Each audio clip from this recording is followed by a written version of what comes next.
Hello, this article I'm finding on Fort Roos, and it meshes perfectly with the earlier article I did about trumping the CIA ghost fighters in Syria.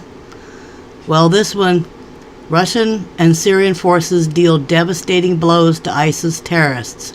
August 18th, 2007, Fort Roos News.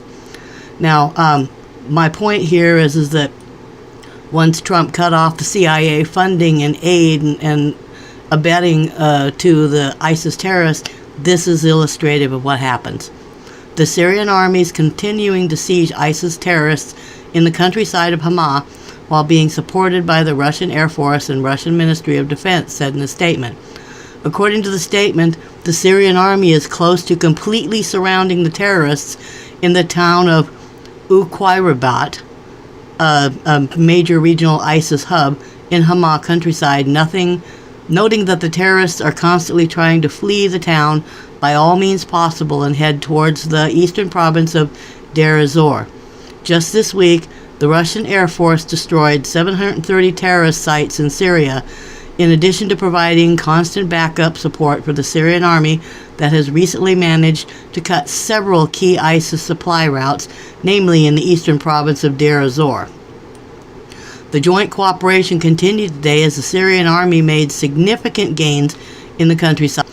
So this is what happens when the United States, when the president stops the CIA, the deep state, from funding terrorists in other countries. They get routed out, they get stopped. So I'm so grateful that President Trump had the common sense to stop funding murderous terrorists. And I read another report somewhere where the Syrian people are starting to actually come back to their homes. They're coming back to Syria, back to their homes, because the CIA terrorists are almost all gone.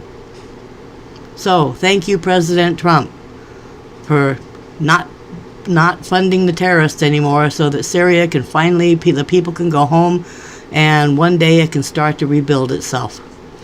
We should all be grateful. Have a nice day.